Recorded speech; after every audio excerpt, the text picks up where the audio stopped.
देख तो ले कि कैसा भजन करेगा ये कच्चा है पक्का है। ध्रुव कहाँ जा रहे हो? भगवान का भजन करने जा रहा हूँ।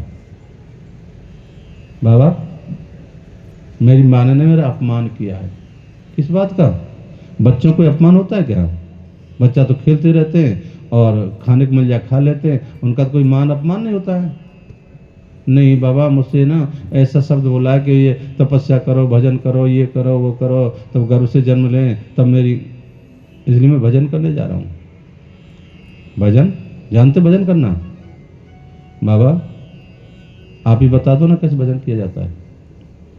कि पहले तो आपको देख लिए, पहले जो जंगल में जिसमें भजन करने जा रहे हो ना, वहां पर आपको बहुत हिंसक पशु मिलेंगे।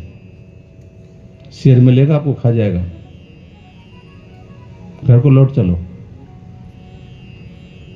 ध्रुव जी कहते हैं बाबा माँ कह रही थी ना शेर में भी भगवान होता है। अरे वहां सर्प मिलेंगे, माँ ने बता दिया सब जीव में भगवान होता है।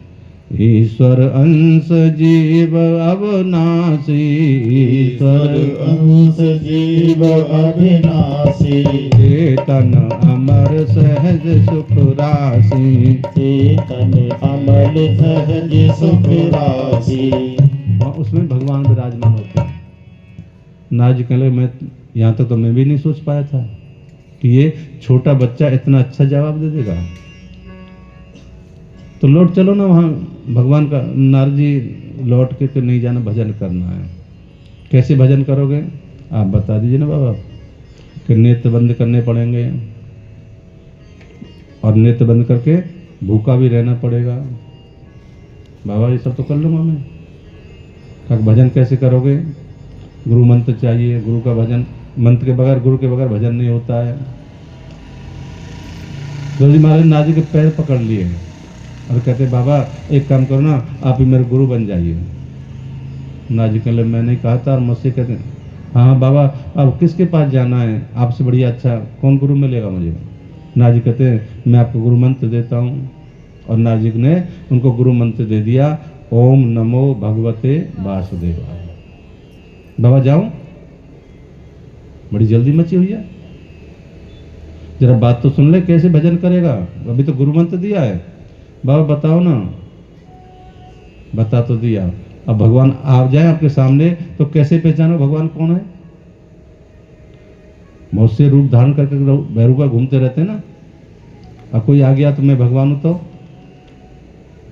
बाबा बता दो ना कि भगवान के 4 हाथ होते हैं और चारों हाथों में शंख, चक्र, गदा और पद्म लगे होते हैं। सुंदर रूप है। बाबा जाऊं? कहाँ भजन करोगे? बता दिया, एक काम करना, श्री धाम वृंदावन चले जाना। और वहां पर आज जहाँ ध्रुव जी महाराज भजन किया था ना, उसको ध्रुव टीला कहा जाता है। बहुत ऊंचा से स्थान है, वहां बैठ जाना, भजन करना और वहां पर भगवान के दर्शन तुम्हें हो जाएंगे।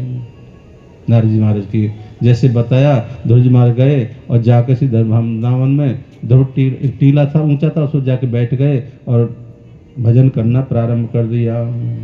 ओम नमो भगवते वासुदेवाय।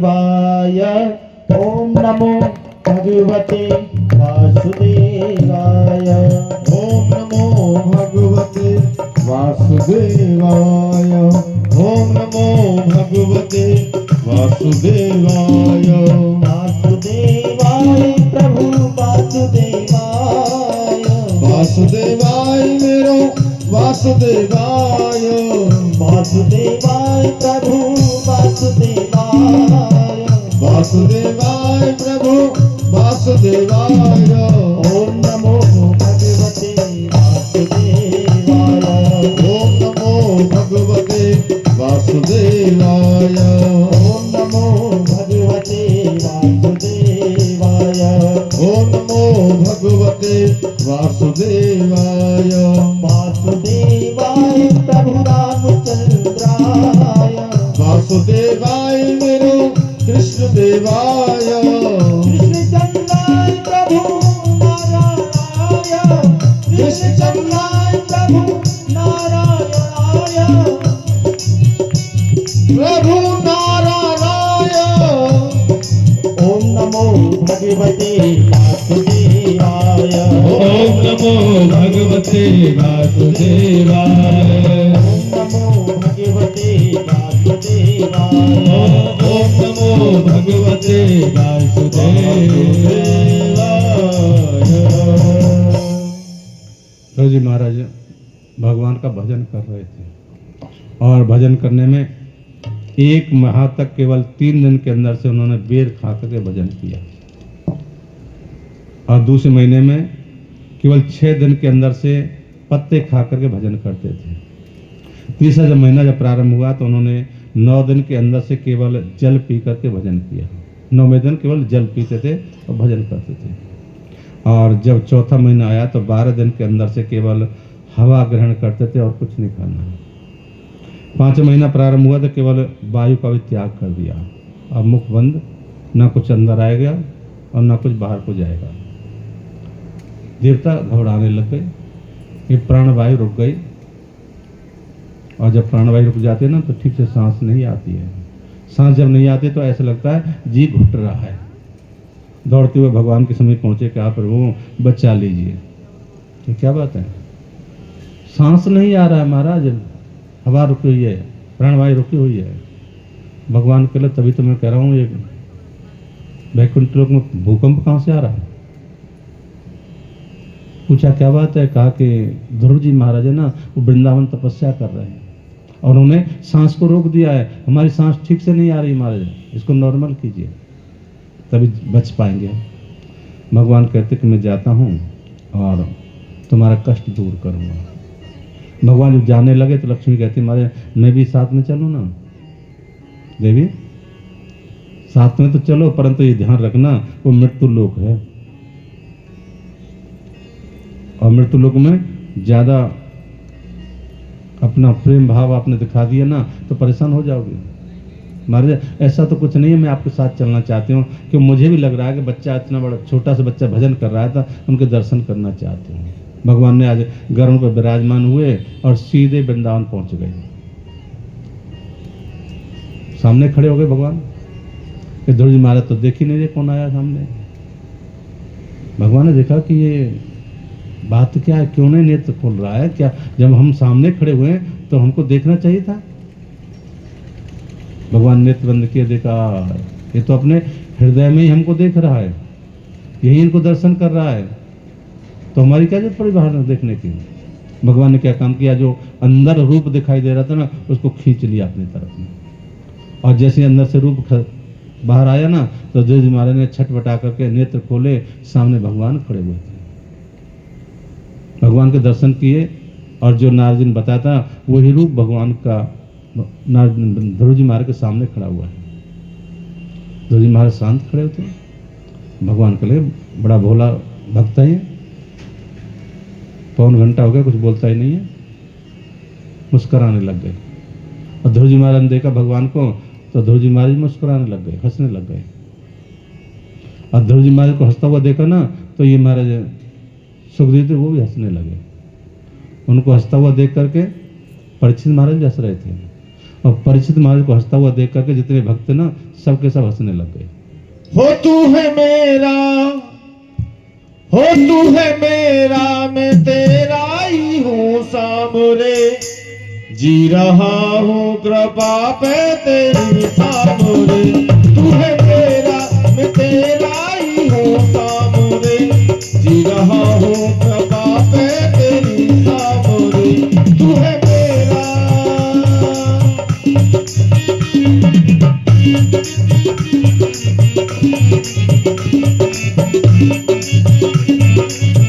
ओ तू है मेरा, मैं तेरा ही हूँ सामरे। तू है मेरा तेरा ही तो हूँ सावरे। ओ तू है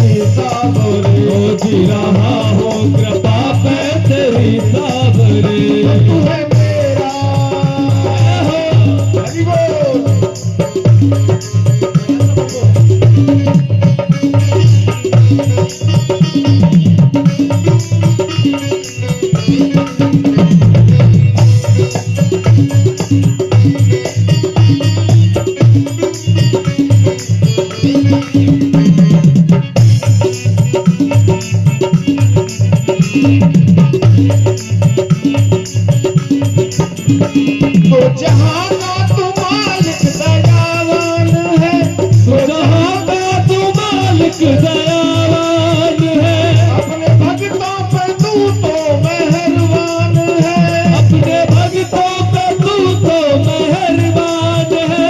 तू है साहिल, ओ तू है साहिल, तू कश्ती मेरी सामरे, तू है साहिल, तू कश्ती मेरी सामरे, जी रहा हूँ कृपा पे तेरी सामरे, जी रहा हो कृपा पे तेरी साबरे। तू है मेरा, तू है मेरा, मैं तेरा ही हूँ सामरे, तू है मेरा, तेरे ही तू सावरे, जी रहा हूँ कृपा पे तेरी सामरे। हो जी रहा हो कृपा पे तेरी साबरे।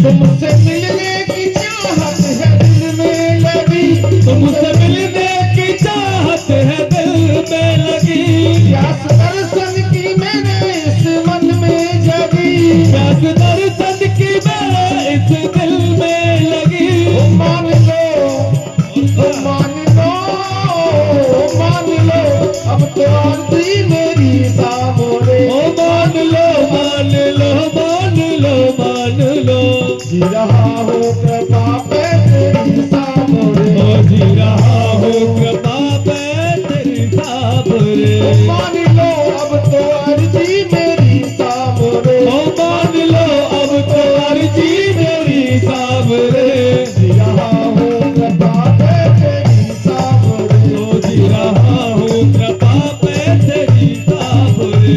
तू है मेरा, मैं तेरा ही हूँ सामने, ओ तू है मेरा तेरा ही तो हूँ साबरे, तू है मेरा, मैं तेरा ही हूँ सामने, ओ तू है मेरा तेरा ही तो हूँ साबरे। जी रहा हूँ कृपा पे तेरी सामने, ओ जी रहा हो कृपा पे तेरी साबरे, जी रहा हूँ कृपा पे तेरी सामने, जी रहा हो कृपा पे तेरी साबरे, जी रहा हूँ कृपा पे तेरी सामने, जी रहा हो कृपा पे तेरी साबरे। जी रहा हूँ कृपा पे तेरी सामने। बोल बांके बिहारी लाल की, बोले भागवत भगवान की। एक बात आपसे पूछ लूं मैं, कोई आदमी भूखा तो नहीं आता ना? सब खाना खा के आए ना? अगर भूखा हो तो जयकारे मत बोलो, कोई बात नहीं है। गाड़ी में पेट्रोल तो नहीं चली गाड़ी ना। खाना खा के आए तो जो जयकार जोर से लगा सकते हैं ना। बोले शंकर भगवान की। जय हो। धन्यवाद। भगवान भोलेनाथ, आज भगवान की विशेष कृपा हुई। ऋषियों ने पूछा, महाराज ये हंसने वाली बात तो हमारे समझ आई नहीं। भगवान जी भी हंस गए, ध्रुव जी महाराज भी हंस गए। इधर में ये सुखदेव क्यों हंसे, क्या था? भगवान सुखदेव कहते हैं, राजन भगवान तो इसलिए हंसे थे कि मैं पौन घंटे तिकड़ाऊं, ये भोला भक्त बोलता ही कुछ नहीं है। और ध्रुव जी महाराज इसलिए हंसे थे कि मुझ पर कुछ बोलना ही नहीं आता, तो बोलूं कहां से। ये परीक्षित महाराज इसलिए हंसे कि इतनी अच्छी झांकी जहाँ दोनों भक्त और भगवान हंस रहे हैं, इतनी बढ़िया झांकी कहाँ से मिल सकती है। परीक्षित महाराज हंसने लगे और परीक्षित को देख करके जो भक्त हंस रहे थे वो देख कहने लगे कि परीक्षित तेरे द्वारा जब हमको भी भगवान के दर्शन हो रहे हैं, अगर ये कथा नहीं होती, आप नहीं होते तो ये दर्शन हमको भी नहीं होते। तो राजन भगवान की अनन्य लीला है, उन्होंने दर्शन दिए और ध्रुव जी महाराज के कपोलों से शंख लगा दिया। और जैसे कपूर ने शंख लगाना, ध्रुव जी महाराज को सभी वेदों का ज्ञान हो गया, बहुत बड़ी स्तुति करने लग गए और ध्रुव जी महाराज को लेके गोदी में ले लिया और गोदी में लेकर के बड़े प्रसन्न होने लगे। लक्ष्मी कहते महाराज जरा मेरी तरफ भी कर दीजिए ना। भगवान ने लेकर के ध्रुव जी महाराज को लक्ष्मी गोदी में दे दिया। लक्ष्मी गोदी में लेकर के उनको प्रसन्न होने लगे। भगवान कहते देवी बस इतना ही काफ़ी है, इससे ज़्यादा मत करना, ये मृत्यु लोक है। महाराज आपने इतनी देर तक बच्चे को रखा था गोदी में, मैंने तो 2 मिनट भी नहीं हुई और आप कह रहे हैं इतनी देर ही बहुत है, थोड़ी देर खिला लूँ ना इसको। लक्ष्मी बच्चे को खिलाने लगी और बड़ी खुश हो रही थी। कथा में आता है कि भगवान ने नारायण ने स्वयं कहा कि महाराज अब एक बच्चे को जरा आशीर्वाद देते हैं। ध्रुव क्या चाहिए आपको, आशीर्वाद मांग लीजिए। भगवान की विशेष कृपा हुई और ध्रुव जी महाराज कहते हैं शांति कुंज अब मुझे किसी वस्तु की आवश्यकता नहीं है, आपके दर्शन मुझे हो गए, सब कुछ मिल गया। नहीं आप कुछ मांगना चाहते थे, कुछ शिकायत करने के लिए आए थे, बताइए। कि आपके दर्शन के बाद अब कुछ नहीं रहा है, न बेमाता से मुझे कोई विरोध है और न ही आपके दर्शन के बाद मुझे कुछ मांगना है। भगवान कहते हैं हम तो जहाँ आते ना हम बगैर दिए और जाते भी नहीं हैं, इसलिए हम आपको वरदान देंगे कि आप राजा बनेंगे और आपको एक लोक देते हैं। ध्रुव लोक दे दिया भगवान ने और ध्रुव लोक दे करके कहा कि कुछ समय तक आप राज करेंगे, उसके बाद ध्रुव लोक में जाएंगे। ये ध्रुव जी महाराज आज महलों को आ रहे थे, सबको नारद जी महाराज जाके समाचार दे दिया कि ध्रुव जी महाराज की तपस्या पूरी हो गई है और वो लौट करके घर आ रहे हैं। और जैसे समाचार मिला ना, माता बेमाता सब बड़ी प्रसन्न होने लगे, आज ध्रुव जी आ रहे हैं ना, जरूर उनसे मिलना है। और भगवान की विशेष कृपा हुई, बहुत बड़ा उनके लिए सवारी निकाली गई, हाथी पर ध्रुव जी महाराज को बिठा गया। ध्रुव जी महाराज ने अपने साथ में अपने भाई उत्तम को बिठा लिया। उत्तम को बिठा करके और सबसे पहले आकर के वो बेमाता से मिले, सुरुचि से मिले। सुरुचि से मिल करके और कहते माता अगर आप ऐसा नहीं कहते तो शायद मुझे ये कुछ नहीं हो पाता।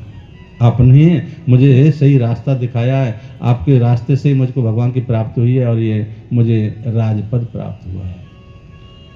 सुखदेव स्वामी कहते हैं राजन आज ध्रुव जी महाराज ने राज ग्रहण किया और 36,000 वर्ष तक राज ग्रहण करते रहे। राजक्षों के साथ में युद्ध हुआ, युद्ध में उत्तम के साथ में झगड़ा हुआ था और साथ में इनको भाई का साथ देने के लिए जाना पड़ा। जब ये यक्ष को मार रहे थे, भगवान ब्रह्मा जी मारे आए और आकर के यज्ञ यानी युद्ध जो था बंद करा दिया, कहा कि सृष्टि का संहार हो जाएगा। महाराज ध्रुव जी महाराज की इला नाम की एक प्रजापति वायु की पुत्री थी, उसके साथ में उनका विवाह संस्कार हुआ। कथा में ऐसा था कि उनके उत्कल एक पुत्र हुए थे और एक पुत्री हुई थी और इधर एक और शादी की थी जिसमें भ्रमी नाम की प्रजापति सुषमार की पुत्री थी, उसका विवाह उनके साथ में। ध्रुव जी महाराज की 2 शादी हुई थी और उसके बाद में इनके एक कल्प पुत्र हुए थे और स्वर्णी नाम की एक लड़की हुई थी। इसके बाद में उनको राज दिया, 6 पुत्र हुए। ज्येष्ठ पुत्र भरसाण थे और 6 पुत्रों के बाद में एक पुत्री हुई थी जिसका नाम चक्षु रखा गया था। उनके 12 पुत्र हुए। ये भगवान की विशेष कृपा से ध्रुव जी महाराज का वंश चल रहा था। महाराज इनके एक पुत्र हुए थे पृथु महाराज हुए और पृथु महाराज भगवान का भजन कीर्तन नहीं करते थे। जितने मंदिर थे ना सब में ताले डलवा दिए गए और सबसे कह दिया भजन करना तो मेरा करो। परेशानी होने लग गई। ऋषि जो थे उनको समझाने के लिए गए और समझाने पर वो जब नहीं माने तो ऋषियों ने उनको श्राप दे दिया और क्रोधाग्नि से क्या हुआ, उनको जला कर भस्म कर दिया। और जब मृत्यु को प्राप्त हो गई, इनको कोई संतान नहीं थी। अब कहने लगे कि क्या आगे क्या किया जाए, तो उनके शरीर को मथना प्रारंभ किया। कथा में ऐसा आता है कि पृथु महाराज के एक सीधे अंग से और उन्होंने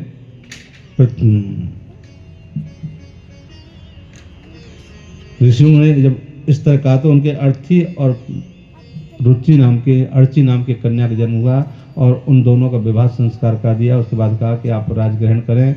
उन्होंने राज प्राप्त किया और उन्होंने 99 सरस्वती नदी के किनारे पर अश्वमेध यज्ञ किए। यज्ञ करने के बाद में यज्ञ स्वयं भगवान का स्वरूप होता है। सभी प्रसन्न हुए और भगवान की विशेष कृपा से जब देखा कि सब कुछ तो हो रहा है परंतु अन्न उत्पन्न नहीं होता, तो पृथ्वी को गाय बनाकर उसका दोहन किया गया और रत्न निकाले गए। आगे कथा चलती है कि भगवान की विशेष कृपा से ये सभी ऋषि मुनि जो थे जितने प्रसन्न होकर के ठीक से राज होने लगा, तो सब भजन कीर्तन प्रारंभ हो गया। अब तक भजन कीर्तन नहीं होता था, अब भजन कीर्तन सब प्रारंभ हो गया। हो करुणा